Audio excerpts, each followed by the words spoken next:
Today we are going to discuss applications of Gauss's theorem. So first, electric field intensity due to an infinitely long straight charged wire. This is a charged wire, infinitely long straight charged wire. For example, in the wire there is a positive charge. And this is a infinitely long wire, minus infinity to plus infinity. This is the Gaussian surface. I've already discussed Gaussian surface. कौन सी surface होती है जहां तक इस electric charge का effect है. For example इस electric charge का इफेक्ट यहां से लेके यहां तक है. ठीक है स्टूडेंट. फॉर एग्जाम्पल ये आपकी एक वायर है, इसके ऊपर कौन सा चार्ज है? Positive charge. अब इलेक्ट्रिक फील्ड रेडियली आउटवर्ड, और जहां तक उस इलेक्ट्रिक फील्ड का इफेक्ट होगा, मीन्स इस चार्ज का इफेक्ट होगा, that surface is called a Gaussian surface. और स्टूडेंट ये यहाँ पे गॉसियन सरफेस क्या बन गया? एक सिलेंडर. आपका क्या बन गया? Cylinder. This is a cylindrical Gaussian surface for a long straight infinitely charged wire. ठीक है student. So this is the cylinder. Now Gaussian surface is a close surface around a charge distribution. So Gaussian surface is a closed surface around a charge distribution such that electric field intensity has a single fixed value at every point on the surface. Means इस सारी surface पे जहां तक इस charge का effect होगा, means हर point पे electric field intensity का मैग्नीट्यूड क्या होगा? सेम. जहां तक इलेक्ट्रिक फील्ड इंटेंसिटी का मैग्नीट्यूड सेम आता रहेगा, मतलब इस चार्ज का इफेक्ट प्रोड्यूस होता रहेगा, तो वो surface around the charge wire क्या होगी? Gaussian surface. So for example this is the R is the radius of this cylinder, L is the length of cylinder. For example, this is a small area element, this is the area vector normally from the surface. This is electric field, this is a charge wire, और electric field की direction student क्या होगी? Radially outward. ठीक है student. So this is again small element on this surface B. Again area vector normally from the surface, and direction of electric field is away from the charge wire, radially outward. This is again surface C. Area vector normally from the surface, electric field intensity radially outward from the positively charged wire. So from Gauss's law, total flux phi E is the surface integral of E dot ds is equal to Q over epsilon naught. Q is the total charge enclosed within the Gaussian surface. So E dot ds for surface A, this is the whole surface S. Now this whole surface S is divided into, for example, how many elements? A, B, C. ठीक है student.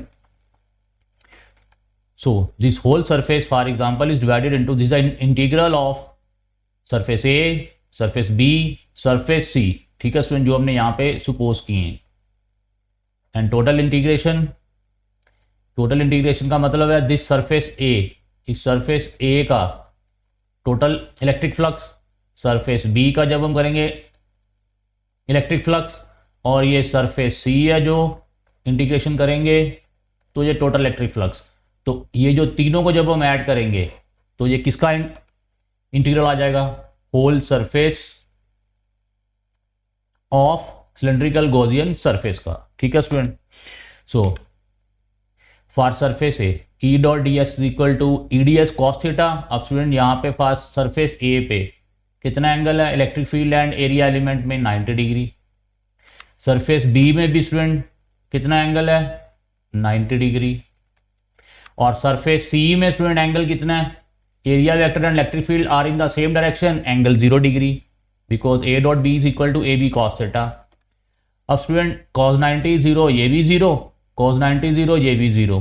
क्या रह गया? cos 0 is 1.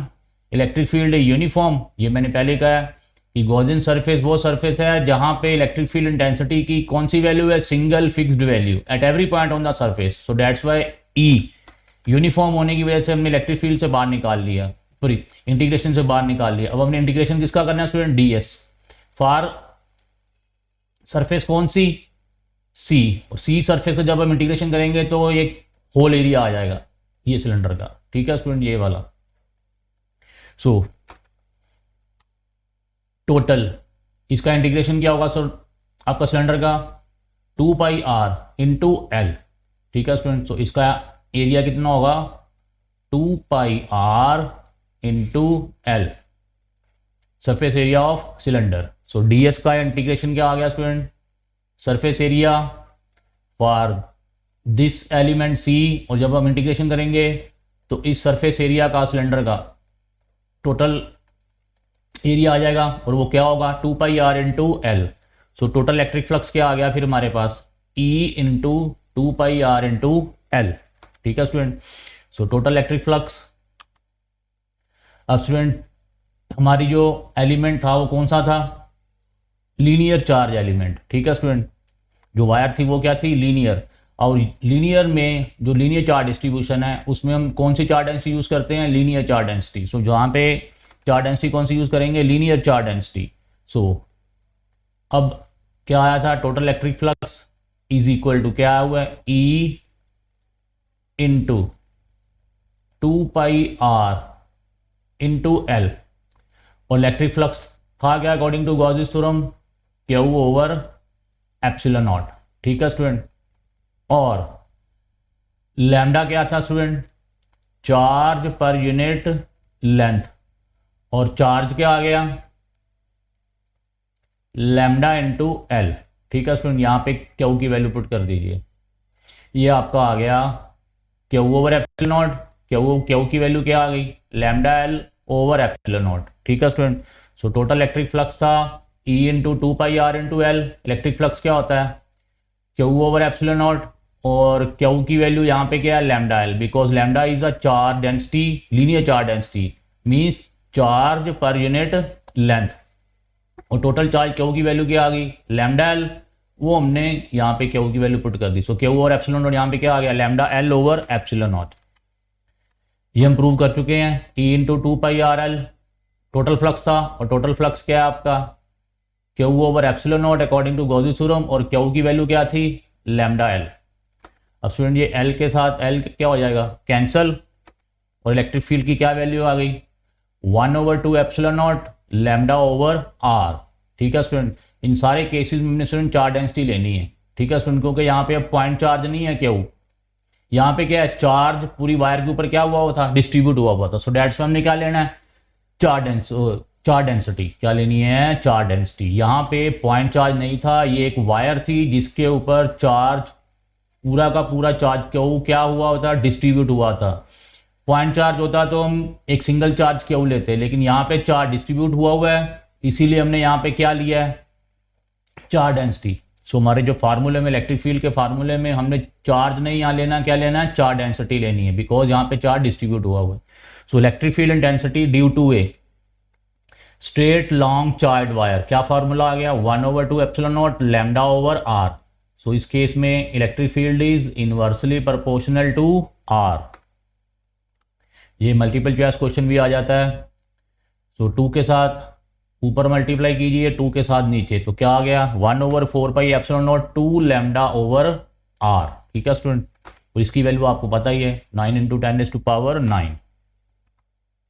So in vector form electric field क्या आ गई, this R is a position vector. So किसके साथ मल्टीप्लाई कर दिया, आपका यूनिट वेक्टर के साथ, ठीक है स्टूडेंट। सो जो डायरेक्शन यूनिट वेक्टर की होगी वही डायरेक्शन किसकी होगी, इलेक्ट्रिक फील्ड की। यहाँ पे इलेक्ट्रिक फील्ड की डायरेक्शन में से आ क्या रही है, radially outward. So direction of electric field intensity is radially outward from the positive line charge, और for negative line charge क्या होगी, it will be radially inward। ये मैं explain कर चुका हूँ already। So note, electric field intensity is independent of the size of the Gaussian surface constructed। Student यहाँ पे R आ गया है, R क्या था, रेडियस, साइज तो आया ही नहीं।